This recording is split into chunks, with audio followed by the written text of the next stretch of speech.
1 Timóteo 2, 5 e 6. O tema dessa mensagem é Deus único, mediador único. Deus único, mediador único. A versão que os irmãos vão ter na tela é a versão da Almeida Revista e atualizada. Diz assim: pois há um só Deus e um só mediador entre Deus e os homens, o homem Cristo Jesus, o qual se entregou a si mesmo como resgate por todos. Esse foi o testemunho dado em seu próprio tempo. Então, em um mundo marcado por tantas vozes, irmãos, e são muitas vozes, e interessante, hoje, isso não é novo, mas hoje exige mais de nós. Ouvirmos vozes que nós não sabemos se elas falam a verdade ou se são vozes enganosas. Nós vivemos hoje uma era de engano, de vozes enganosas, né? E não é em vão que surgem os golpes, se passando por pessoas e vozes que se tem todo um ardil de poder falar de maneira quase que apropriada aquilo que elas têm por mente em fazer com que nós venhamos a nos enveredar em entender que aquilo é verdade. Mas, na realidade, é mentira. Então, esse mundo marcado por vozes, por crenças, muitas crenças nós temos. Do ponto de vista humano, do ponto de vista da liberdade religiosa, nós podemos compreender que é próprio do ser humano. A liberdade de exercer aquilo que se crê, ou até não crê em nada. Então, em um mundo cercado por tantas crenças, e um mundo cercado também por tantos caminhos oferecidos, tantas veredas que são colocadas à nossa frente, o texto, irmãos, que nós lemos, nos lembra que existe apenas um Deus soberano, um só, uma divindade só, embora nós venhamos a sempre colocar a situação da triunidade ou trindade, porque não se trata de três deuses, está certo? Mas de três pessoas que têm a divindade, a mesma essência, e nós chamamos e dividimos na teologia, porque a teologia bíblica assim nos apresenta, em Deus Pai, Deus Filho e Deus Espírito Santo, e eles com a mesma essência e sem diferença, a não ser de pessoa, um do outro, mas com o mesmo poder, com a mesma essência e com funções diferentes. Porque nós entendemos, irmãos, que essa unicidade de Deus é também na sua criação e Ele é sustentador de todas as coisas. Então, diante, irmãos, dessa diversidade, nós estamos aqui trazendo um tema onde se deixa claro que a Escritura, a palavra de Deus revelada, ela trata, ela aborda sobre um só Deus e um só mediador. E entendemos também que diante da distância que o pecado criou entre o homem, entre o ser humano e Deus, porque a Escritura é bem clara, que diz que os nossos pecados, eles fazem separação entre nós e Deus. Então, diante dessa distância, Deus, Ele providenciou em Cristo Jesus um mediador. Nós temos um mediador, nós temos uma ponte. Por isso que Jesus disse acertadamente, claramente, que Ele é o caminho, a verdade e a vida. E ninguém vem ao Pai senão por Ele. Então, Ele entregou a própria vida como resgate também, que o texto diz, por todos nós. Então, a título de introdução, irmãos, dessa palavra, é bom que se fique claro em nossa mente essa unicidade de Deus, mas também essa mediação de Deus em Cristo Jesus para providenciar resgate a todos. Resgate a todos. Não se trata aqui, claramente, de que todos serão resgatados, porque nós não pegamos o caminho do universalismo. que diz que todo ser humano ele tem acesso à salvação, será salvo, aliás. Porque disponibilidade de salvação, nós cremos, embora respeitamos quem pensa diferente. Nós cremos claramente que Jesus ele veio, como João 3,16 diz, ele veio para o mundo, ele veio para todos, ele morreu por todos, ele não morreu apenas pelos redimidos, ele não morreu apenas por aqueles que são salvos ou seriam salvos, não, ele morreu pelo mundo inteiro. Por isso que diz que João claramente lá no verso 16 do capítulo 3, Deus enviou seu Filho ao mundo, população, ser humano, para que todo aquele, aí está a diferença, a todo aquele que nele crê não pereça, mas tenha a vida eterna. Então, irmãos, nós queremos nessa manhã destacar aqui alguns aspectos em relação a essa mediação, a esse mediador único para nós. Já foi providenciado aí? Tem como? Então pode projetar, por favor. Vamos lá. Jesus Cristo é um mediador, irmãos, singular. Singular. Em um mundo cheio de pluralidade, de tantas vozes como falamos, nós temos um mediador singular. E o texto de 1 Timóteo 2,5 que lemos diz, porque há um só Deus e um só mediador entre Deus e a humanidade, Cristo Jesus, homem.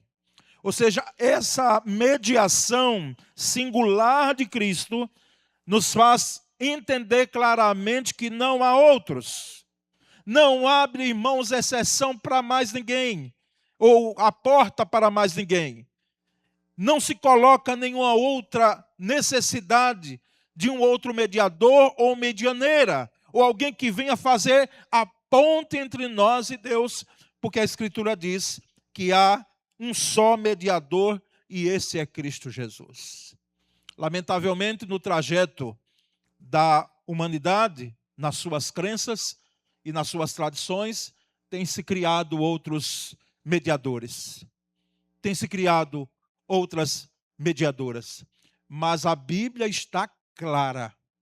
A Bíblia não faz arrodeios quanto a isso. E nós cremos que a Bíblia, ela não é Deus, em hipótese alguma, mas ela fala sobre Deus, ela aponta para Deus em Cristo, ela faz com que nós venhamos a saber a revelação de Deus, e essa Escritura diz que há um só mediador, esse mediador é singular.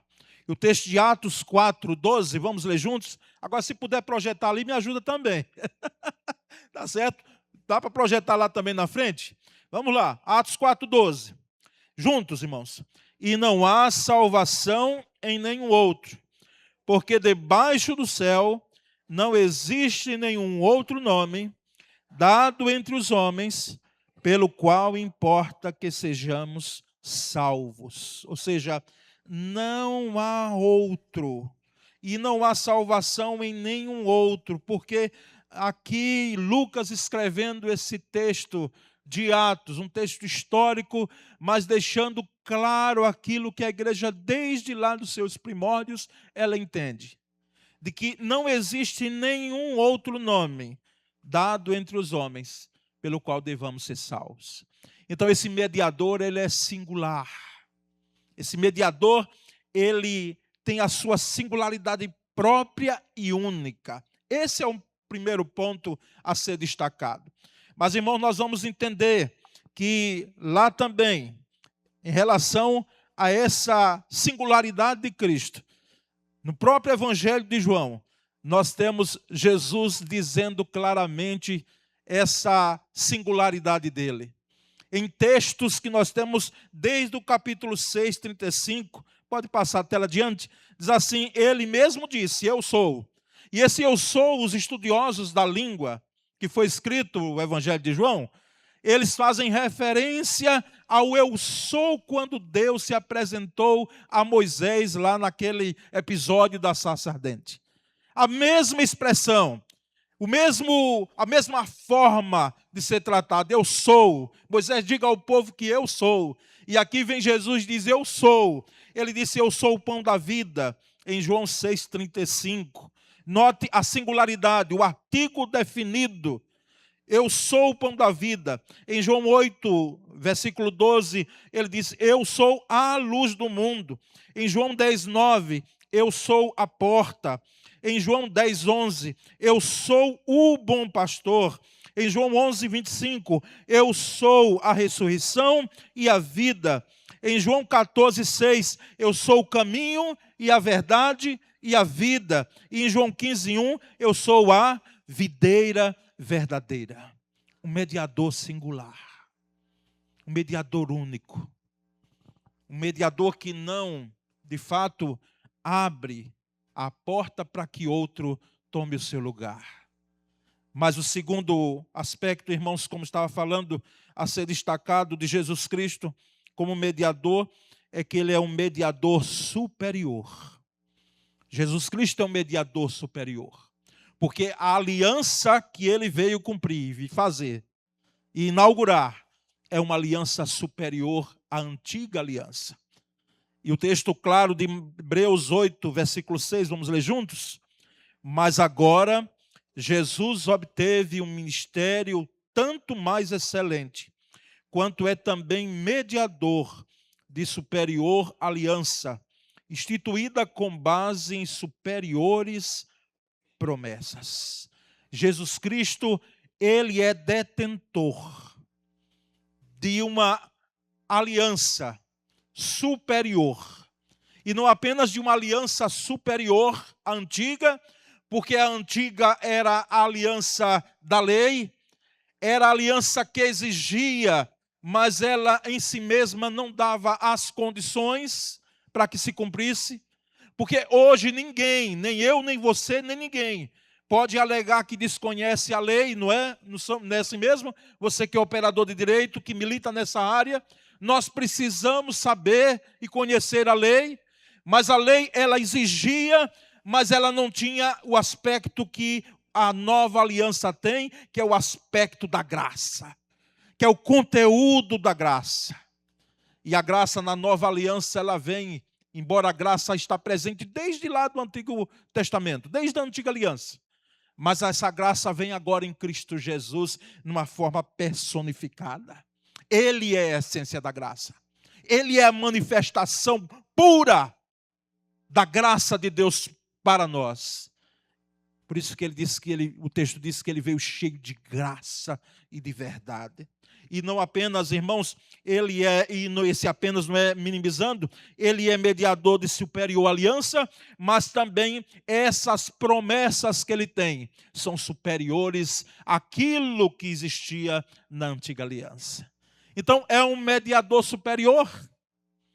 É um mediador que ele está numa posição de superioridade comparado a todos os outros, ou todas as outras que se coloquem diante dele em relação a essa mediação. Que na realidade não fazem, porque ele é único, porque ele é singular.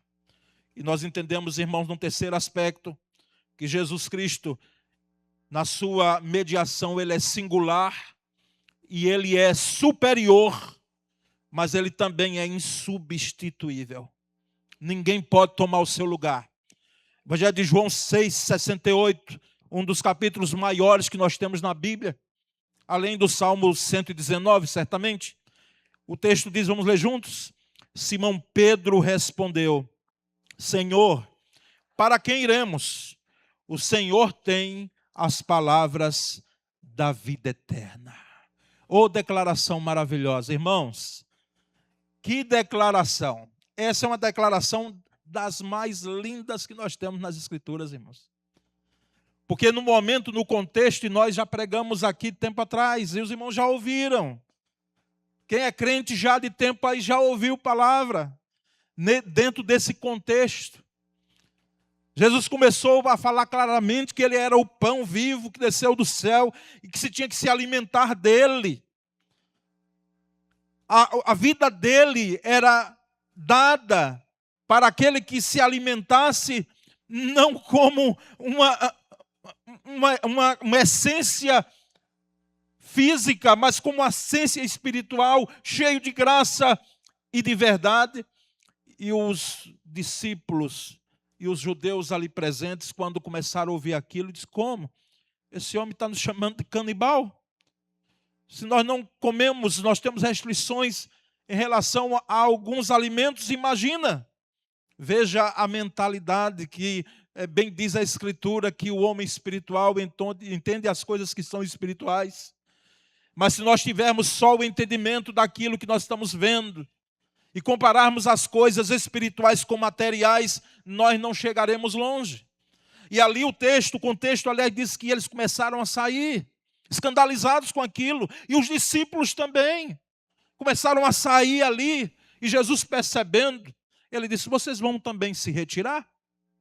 Note que Jesus não apelou, como eu preguei a última vez sobre esse texto, lembro claramente. Jesus não apelou aos discípulos: por favor, fiquem, não me deixem sozinhos, vocês vão me abandonar. Não. Ninguém apela a ninguém para servir a Cristo, irmãos, e para seguir a Cristo. Ninguém bajula ninguém, e Cristo não fez isso, e nós como igreja não devemos fazer. Nós somos gratos a Deus pela vida de quem se dedica. Mas Jesus interrogou, porque é próprio do próprio Cristo confrontar. E ele disse: vocês vão sair também? Vocês vão pegar o mesmo caminho desses aí? Vocês estão escandalizados também? E aí Pedro, irmãos, Pedro falou algumas coisas precipitadamente. Se Pedro negou a Cristo, e ele negou por 3 vezes, veementemente.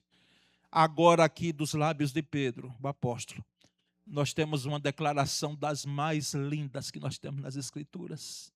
Senhor, para quem iremos nós?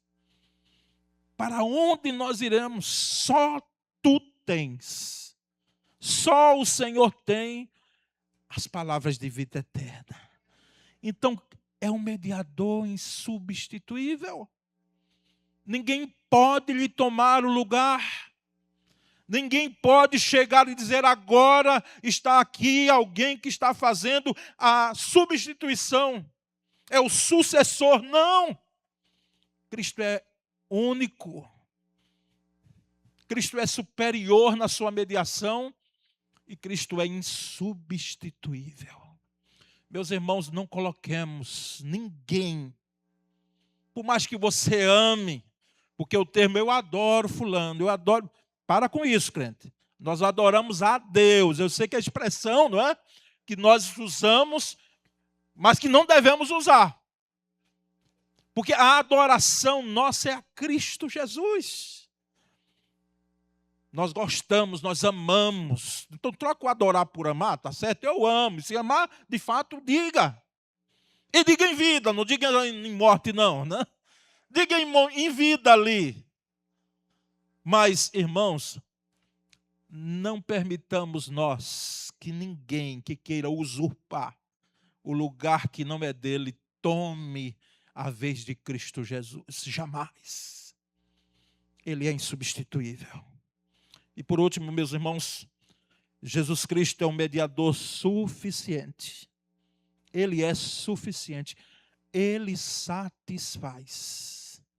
E como diz o hino que a Nete canta, ele satisfaz completamente. Completamente. Fiz menção de Anete porque quando eu vi, eu ainda adolescente, ela cantando aqui com o soprano dela, anos atrás. Cristo satisfaz minha alma. Eu digo: meu Deus, que voz linda. Menino sentado, não sei se era esse templo ou era o lado de baixo. Era lá embaixo. Cristo satisfaz minha alma. Esse hino, ele expressa o que a Bíblia claramente diz. Jesus Cristo é plenamente suficiente para nós. Vejamos os textos de João 4,14 e João 6,35. Vamos ler juntos. Mas aquele que beber da água que eu lhe der, nunca mais terá sede. Pelo contrário, a água que eu lhe der será nele uma fonte a jorrar para a vida eterna. O seguinte, Jesus respondeu: eu sou o pão da vida.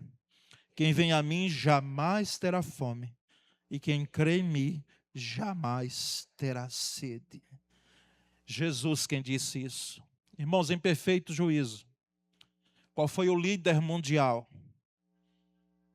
Por mais guerreiro, por mais habilidoso, estratégico, por mais detentor de uma oratória, por mais operoso em suas obras, enfim, teve condições de dizer o que Jesus disse aqui, que não estava delirando em hipótese alguma, mas estava falando a verdade única.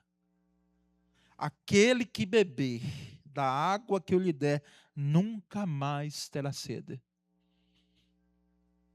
Nunca mais terá sede. É uma água que descendenta a sede da alma, de todo ser humano, em sua necessidade espiritual, da sua alma. E o texto de João 6,35 dizia: eu sou o pão da vida. Quem vem a mim jamais terá fome. Jesus é o pão que desceu do céu, o pão vivo que desceu do céu. E quem participa dele, e quem crê nele, quem o segue, quem é discípulo dele, não tem outro caminho senão, como Pedro disse, para quem iremos nós? Porque só tu tens as palavras de vida eterna. E esse pão vivo, ele alimenta a nossa alma, e só ele, de fato, pode descedentar a sede e alimentar a fome de uma alma sedenta e faminta, como é a alma do ser humano. Então Jesus, irmãos, ele é singular, ele é superior, ele é insubstituível e ele é suficiente como mediador.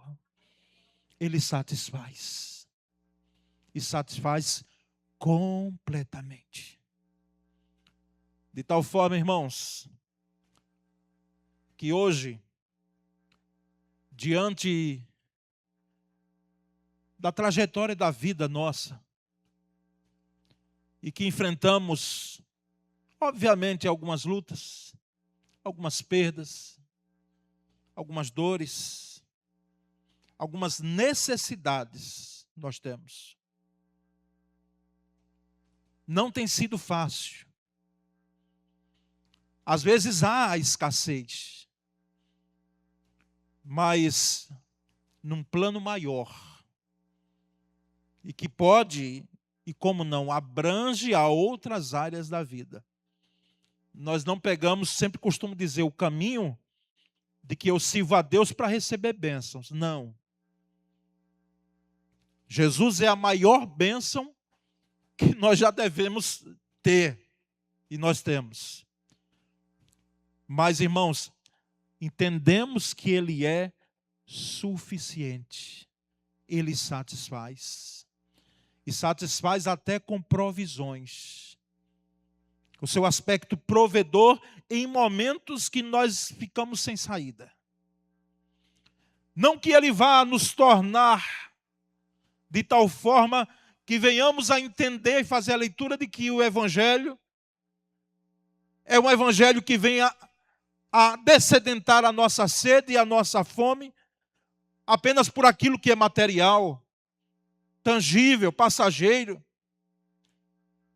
Mas até nesse aspecto, Jesus, por sua graça e misericórdia, Ele também tem atingido, Ele tem provido a nós. De tal forma que esse mediador é suficiente. E é suficiente e completo. Por isso não necessita de nenhum outro. Considerações finais, irmãos, a essa palavra. Primeiro, nós somos chamados a reconhecer a exclusividade de Deus e a suficiência da obra de Cristo Jesus. Nós precisamos afirmar e reafirmar aquilo que cremos. A exclusividade de Deus, a singularidade de Deus e a suficiência da obra de Cristo Jesus. Um mediador suficiente. Não preciso fazer mais nada, irmãos.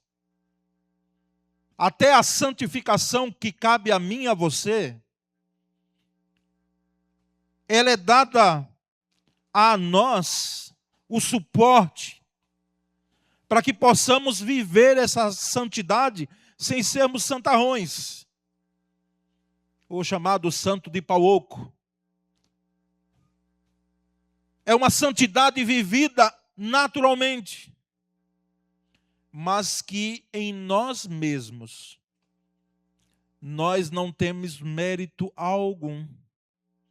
Por quê? Porque a obra de Cristo foi suficiente. E eu não preciso hoje, uma vez que abracei a Cristo, uma vez que fui alcançado, melhor dizendo, fui alcançado pela graça de Cristo Jesus. Ele me tocou, Ele me chamou, Ele me resgatou, Ele me redimiu. Então, o mérito, a glória é dele e ele é suficiente. E mais nada eu posso fazer para prover a minha salvação. O homem tem se enveredado nesse caminho, tentando buscar a própria salvação, quando se crê em salvação. Mas a Escritura é tão clara, que a obra redentora foi suficiente. Não foi em vão que o corpo foi entregue. Não foi em vão que o sangue foi derramado. Segundo, não precisamos de outros mediadores, irmãos. Não precisamos de outros caminhos. Não precisamos. Parece ser, aos olhos de outros, uma prepotência. E não é assim que muitas vezes nós somos taxados, porque também depende, irmãos, como nós falamos, porque alguns querem até, sem sabedoria, expor uma verdade que é verdade, mas que em nós não há mérito algum, lembramos. Portanto, quando você diz eu sou salvo em Cristo Jesus, lembre-se sempre de que essa salvação, ela foi providenciada no início, no meio e no final por Cristo Jesus. Ela nasceu em Deus e ela vai terminar em Deus. A nossa única participação é reconhecimento com fé, arrependimento, fé de que aquilo que foi feito, na realidade me redime, me traz de volta para Deus. Faz com que eu passe a ponte e chegue do outro lado.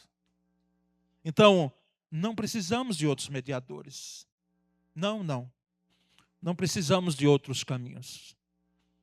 Respeitamos a pluralidade de crenças. Estamos num país onde você é livre para você crer. Mas nós somos livres também para dizer naquilo que cremos. E aquilo que cremos. Cremos que há um só mediador entre Deus e os homens, Jesus Cristo. Então não necessitamos de outros.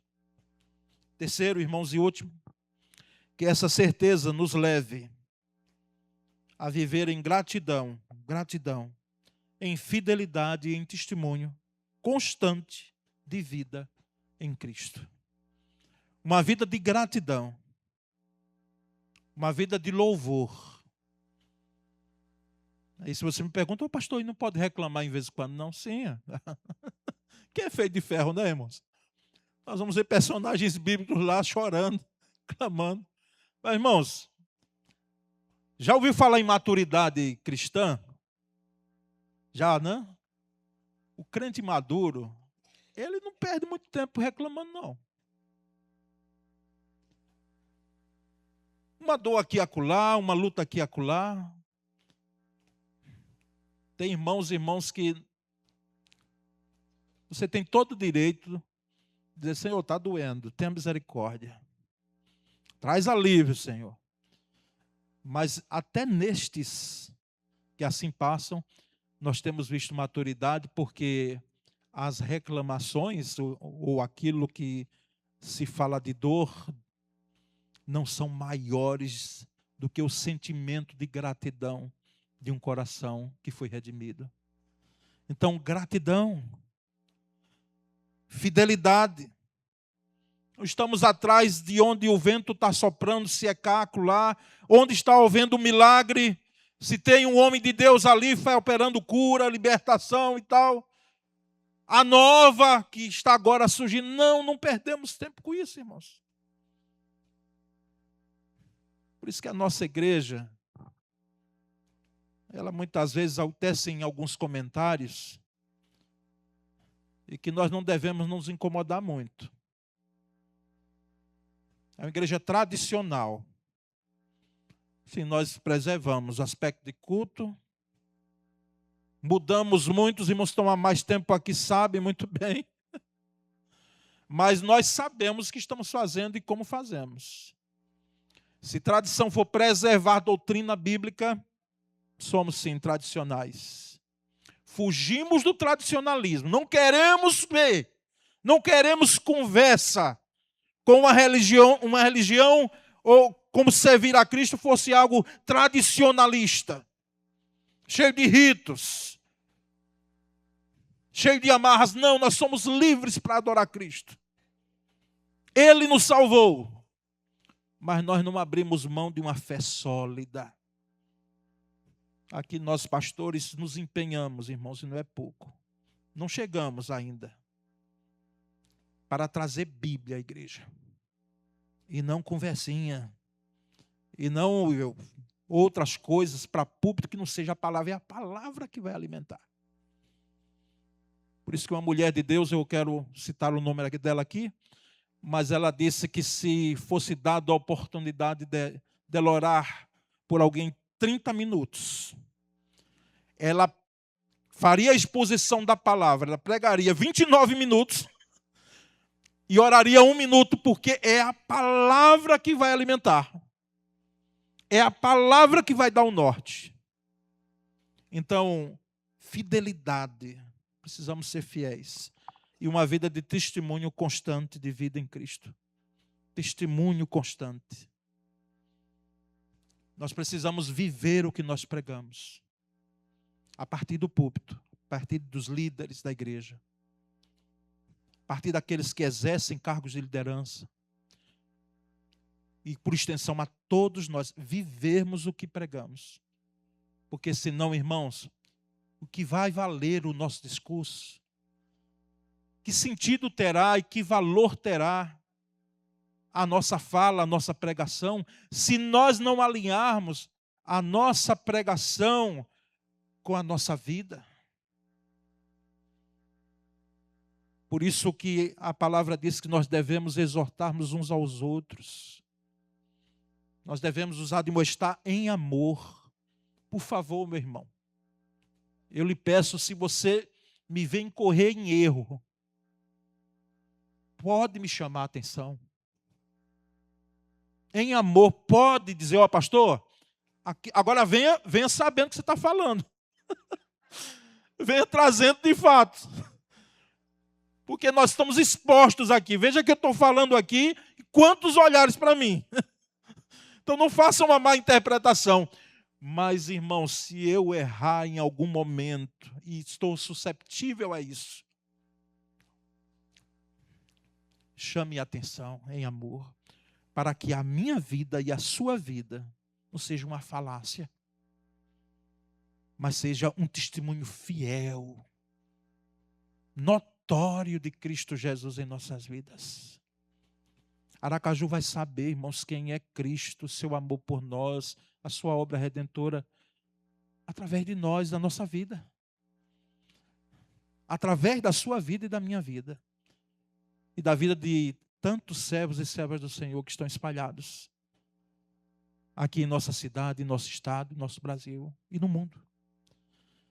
Então, irmãos, é um Deus único e um mediador único. Se vamos, glorifiquemos a esse mediador, a esse Deus único e a esse mediador único. Amém? Graças a Deus. Vamos orar então? Louvado seja teu nome. Ó Deus bendito, Deus único, Pai, Filho e Espírito Santo. Louvado seja teu nome, ó nome sobre todo nome. O nome maravilhoso do conselheiro, do Pai da eternidade, do Príncipe da paz, do único mediador entre nós e Deus, Jesus Cristo, que veio e se encarnou, se vestiu de gente, de pele humana, um corpo humano, sendo Deus, desceu até nós, para viver como nós, para providenciar tão grande e gloriosa redenção. Muito obrigado, ó Senhor. Que essa igreja seja continuamente grata a essa ponte, a essa mediação única e suficiente, e singular, e superior, e insubstituível, Senhor, que o Senhor providenciou a nós. Essa é a nossa oração de louvor e de gratidão, em o nome de Jesus. Amém.